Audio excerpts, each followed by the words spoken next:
about the Imperial College London MSc in Surgical Innovation. My name is Christopher Peters. I am the clinical course director of this course.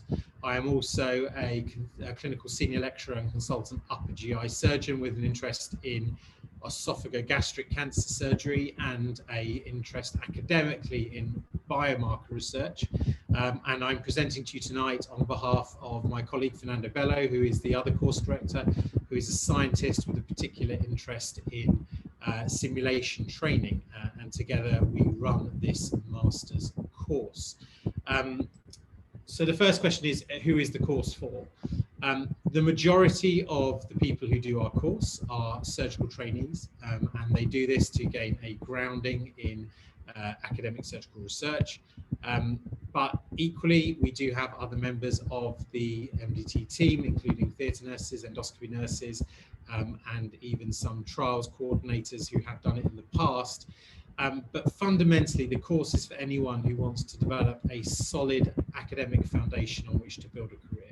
Anyone who wants to understand how surgical research is done, and that includes into education, into quality improvement, and wants to start down a process of doing more than just being the best clinician they can be, but perhaps beginning to make a difference to the surgical society and improving the quality of what we deliver as surgeons. It's designed for people who want to study part-time over 2 years, and specifically it is designed to be done alongside surgical training and to be built around your surgical training. And for that reason, there are 7 talk weeks, which historically have been face-to-face. So of course, over the last year that has been disrupted, but we'll talk about that later. Plus you have a library dissertation and a research project. In terms of the course structure, that is divided into 3. There is a postgraduate certificate, a postgraduate diploma, and then the full master's. The vast majority of our students apply to do the master's from the outset, but as you progress through the course, you are awarded a postgraduate certificate, postgraduate diploma, and then the master's. The reason for setting it up this way is that there are some students who might choose to not do the full course,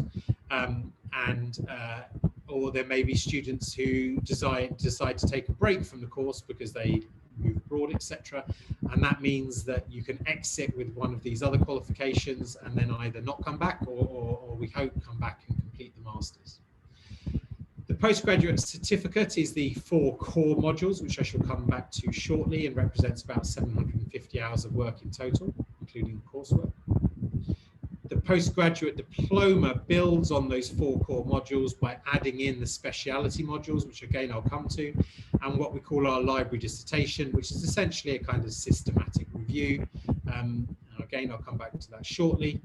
And if you go on to do the full masters, you add in a research methods module, and then you go on to do your research project, and that represents about 2,250 hours of work.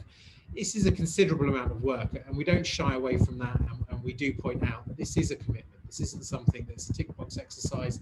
This is something you have to work for, but to reassure you, the rate of students passing is exceptionally high, except for those who decide to take time out for normally personal or professional reasons, such as moving jobs or having life events. And indeed, the number of students getting merits and distinctions is also very high, because the caliber of people doing these courses is really exceptional and constantly impresses us.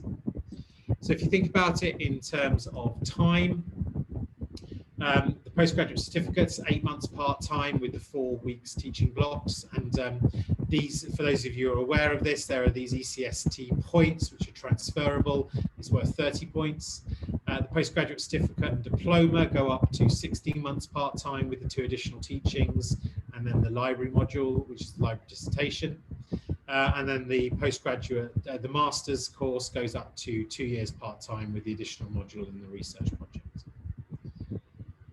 So the postgraduate certificate talks about 4 core modules: principles of surgery, surgical education, leadership, safety and quality, and technological innovation. I shall go over these briefly and give you some information about what they contain.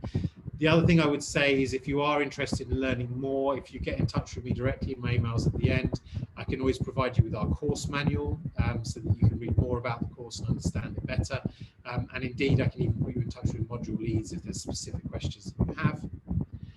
Principles of Surgery is all about the advances in the field of surgery and sort of more fundamental things such as the mechanism of the response to stress, shock and healing and perioperative care, but also talks about the day-to-day surgical technologies that we use, such as advanced energy devices, minimally invasive approaches, and how new technologies can be developed. And it's a sort of fundamental module that sets you up to understand the principles of surgery and how they've been developing over the years. And it's a particularly important module for those who aren't surgical trainees because it gives you a kind of good grounding in understanding this field. Surgical education is an incredibly popular module. It's a weeks-long formal taught surgical education. That is very important for any of those who are applying for either core training posts or for ST training posts, as a week-long formal surgical education module gets you the second highest points on those applications, second only to doing a full Masters in Surgical Education, which is something Imperial do offer as well, and I'm more than happy to put you in touch with people who do that, but that's a requirement of an entire Masters in Education or Masters rather than doing this as a module. The surgical education module makes sure that you are properly trained in things that we all have to do at all stages of our training, as consultants, as registrars, as SHOs, but teaches you the theory of sound education, assessment and appraisal, and teaches you how you can incorporate training into your everyday work, and understands in particular the policy and context of surgical education and the current simulation educational technologies. I think we've all learned over the last year how quickly we have to segue into a completely different way of delivering talks and presentations and teaching. And this the surgical education module really sets you up to think about how you can explore these new technologies as a way to improve the quality of your teaching and fundamentally develop teaching skills, because it's something we all try and do, but we do variably well. And having a sort of formal teaching in this process is tremendously beneficial. Improving safety and implementing change is one of these things that people often do. And people often do quality improvement projects or audits, but too often, and I'm afraid to say this, but this is true, these are done as a tick box exercise so that you can put them on your portfolio and say that you've done them. What we try and teach you in here is the proper science and practice of quality outcomes research and the tools and mechanisms to do this really well, to design, implement and evaluate quality and safety projects. And it's a very practical module with very practical focus on toolkits that you can use, and you'll be encouraged to go away and actually do a safety or a quality improvement project as part of this module in a way that is more robust and more reliable and is much more likely to turn it from being something that you do purely to tick a box on a audit on the audit bit of your form to something where you can actually demonstrate you've really closed the loop and made a change to the practice in your hospital. The interventional technology and imaging is an incredibly popular module, and in many ways this is the one that's closest to the name of MSc in surgical innovation, because what this module does is explores the boundaries between surgery, endoscopy and radiology and how they're disappearing, and what we would consider endoscopic in the past is being combined with surgical techniques to increase the indications and to improve the quality of what's being done. And what's interesting in particular is it will learn about how technological developments and innovation, such as laparoscopic and robotic surgery, have been major turning points in the past, and think about those that will be in the future. And understanding and appreciating the technology we currently use, and most importantly, and this is really Imperial's raison d'etre, because we are a science and technology university with a business school. We don't do arts, we don't do history, we don't do drama, but what we do is link up people like surgeons, physicians, with engineers and computer scientists to try and work out how we can work together to improve what we do things and to truly innovate in what we do. When you move on to the PG diploma, you do 2 extra modules. You pick the two modules are from one speciality, so you don't pick trauma and colorectal, you pick either trauma or colorectal or orthopedics, ENT, orthogastric, transplant, bariatrics, and vascular. Again, because there'll be a lot of you with a lot of different interests, I don't go over in any detail what these modules include, but I'm very happy to provide you with the module outlines so you can see what's been taught in the past and how they're laid out. Esophageal module, for example, which is obviously close to my heart, being an esophageal surgeon, is run by my colleague Krishna Murthy, and we do a week of benign and a week of malignant esophagogastric. The trauma module does a week on casualty reception and triage, and then does a week on damage control surgery, including cadaveric work. It's actually run by the same person, Morgan, who does the definitive surgical trauma skills course, which consultant trauma surgeons have to do, which is a very, very expensive Royal College of Surgeons course, and we mimic a lot of the training on that course as part of the trauma modules. Likewise, we have modules in ENT, transplant, vascular, bariatrics, and again, if anyone's interested, then I'm more than happy to go through those in more detail with you in offline. You also do a library dissertation. We provide a list of library dissertations that you may choose from, but equally we strongly encourage you to talk to your module leads about particular interests you have, link it with work that you're already doing in your own hospital, link it with research aims that you already have, or build on work that you've previously done to make it as relevant for you as it possibly can be. Because this is the underlying theme here. The idea of this master's program is that you develop as a surgical academic, you develop your skills, but you practically develop a research program that potentially can be the seed for what you do later on. So whilst you're very welcome to pick from the list that we offer you, we also strongly encourage you to think for yourself about bits that you're most interested in, and we will try and link you up with a suitable supervisor. And many people end up publishing their library dissertations if they pick an area of interest that's lacking these kind of systematic reviews. Moving on to the MSc, you do an additional research methods module. Actually, we shuffled this around, so you do this research methods module a little bit earlier because our students found that it was such a useful module that they wanted to get that experience earlier on. And then importantly, you pick a research project. And again, this can be from our list or one of your own. And I think a lot of you ask questions about doing the module from afar and doing the modules from not in London and not in Imperial. And what we always say is that many of the research projects we offer, you can do from far away. You don't have to be physically present in the building the whole time. They can be in silico analysis of data, or they can be more complicated systematic reviews or Delphi processes. But equally, we strongly encourage people who are embedded in other academic units or other hospitals to think about a research project that would be useful for them to do with their own clinical supervisors, and we will provide you with a joint Imperial supervisor, and then we will help support you do that research project that has the maximum chances of benefiting you long term. The range of research projects that we offer and that people develop on their own is constantly a surprise.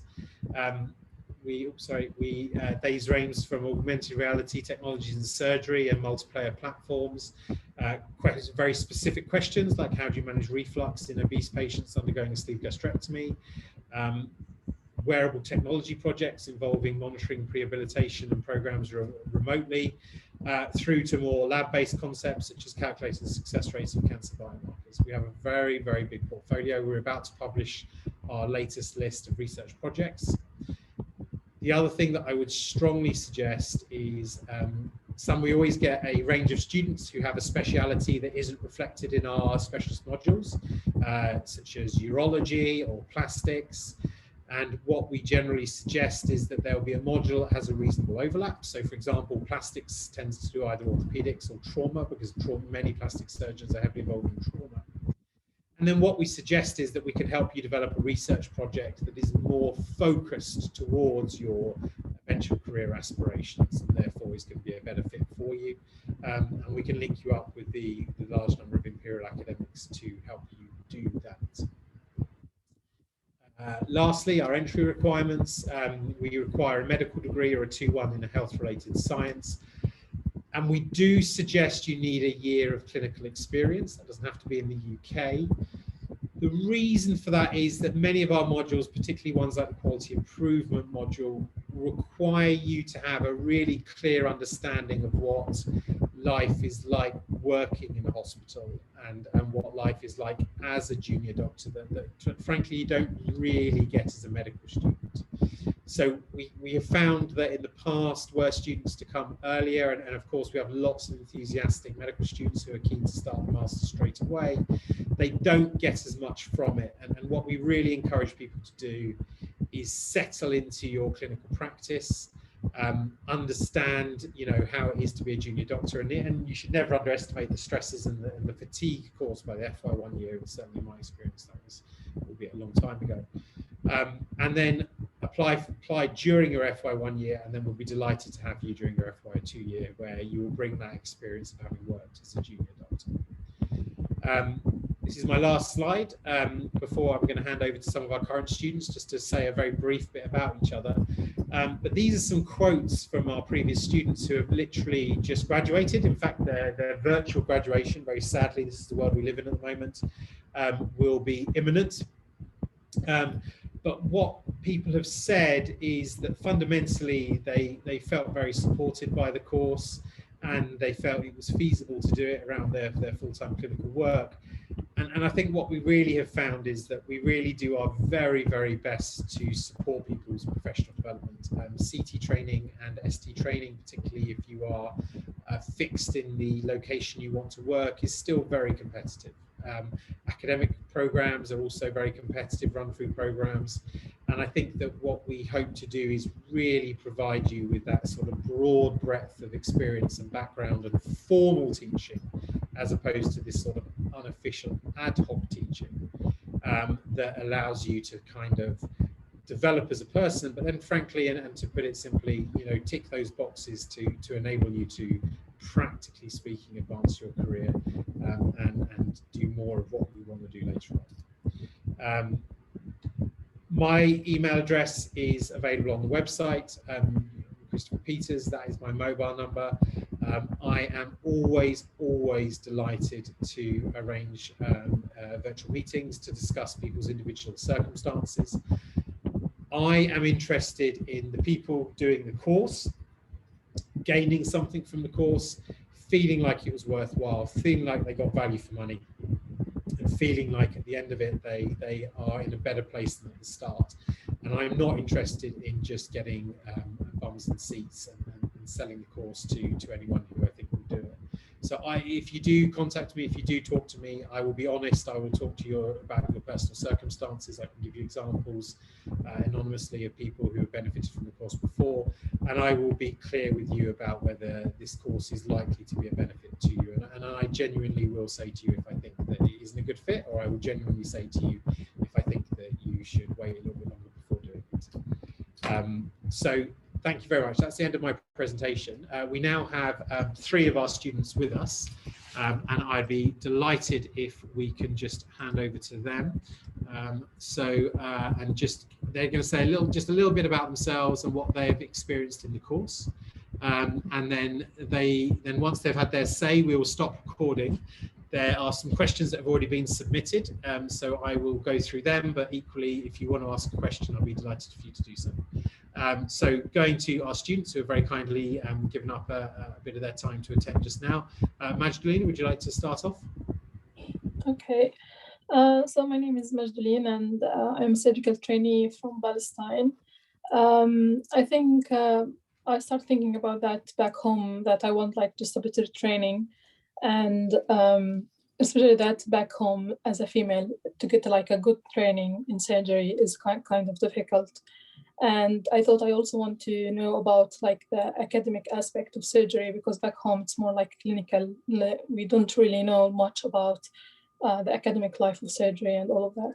And I thought yeah, such a master would be something really good in these aspects, especially after I read about it and the modules and everything. I thought, yeah, this is the best way to just learn about the UK system and learn more about surgery. And I think since I joined the course, I found most of this. I think it's like interesting that not even me, like I'm kind of like not really familiar with the whole UK system, and I found everything interesting. But I think it's also interesting that even the people with me, my colleagues who actually work in the system, they found most of it also interesting, and that they learn more about all of the aspects of the hospital management, quality improvement, the surgical education. It was interesting for them, same as me. And I think when we started the course for the first 2 or 3 modules, I was back home training, and I was actually doing long shifts, 36 hours back home. It's like 36-hour shifts. And I could easily keep up with the first 3 modules and doing like the training. So I think here in the UK, like being a trainee and also doing the master will be actually something you can easily achieve if you just like arrange some time in your evenings, like to keep up with like the assignments, a few pre-readings, post-readings. So in general, like it was well designed to keep up with your training, making you learn to the maximum without actually affecting your training. It's like the opposite. I think going through each module gave me something where I thought, okay, this can be improved in the hospital where I work. This is something I can go back and work on. And yeah, I'm not sure what else to say, but I mean, That's I think fantastic. I think that was a brilliant coverage. I'm really grateful. Thank you. It's great to give that perspective as someone who wasn't trained in the UK system. That's fantastic. Thank you. Yeah, I think even if like trained outside in the UK or inside the UK, there is lots of things that the program can offer. But I think definitely for someone who's international, like it's like just great to get into like the UK system and into surgery. Brilliant. Thank you very much. Apostolos. So, hello, my name is Apostolos Plionas, and I'm currently working as a clinical fellow in the BHRUT Academy of Surgery in London. I'll just give you 2 points for you to understand my experience from the course. I believe that this experience was career defining in the sense that if you choose to do the course and you play your cards right, I believe that the course is a ticket to an academic or a surgical career in the NHS. My experience is that I joined the course as a first-generation immigrant in the UK, and I followed this course very closely. I tried to be as good as I could, and in the end, I ended up being from a first-generation immigrant to top 20 ranked in the country in the national recruitment process for CST, and I got an ACF offer outside of London, of course.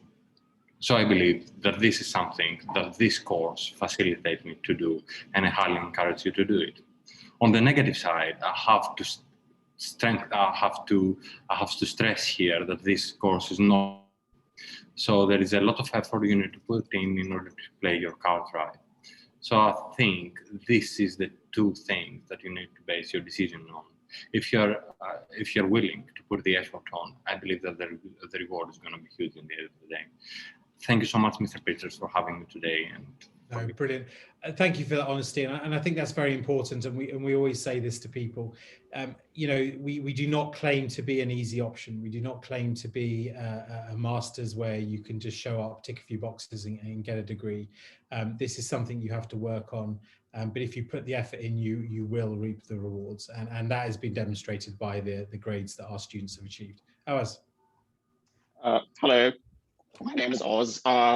It's actually very interesting when Mr. Peters was doing the presentation, it was like going through memories and having a trip. And what Majdaleen said, I can relate to that because my first year I was in Jordan and I was actually traveling back and forth to attend the 1-week modules and then going back to Jordan.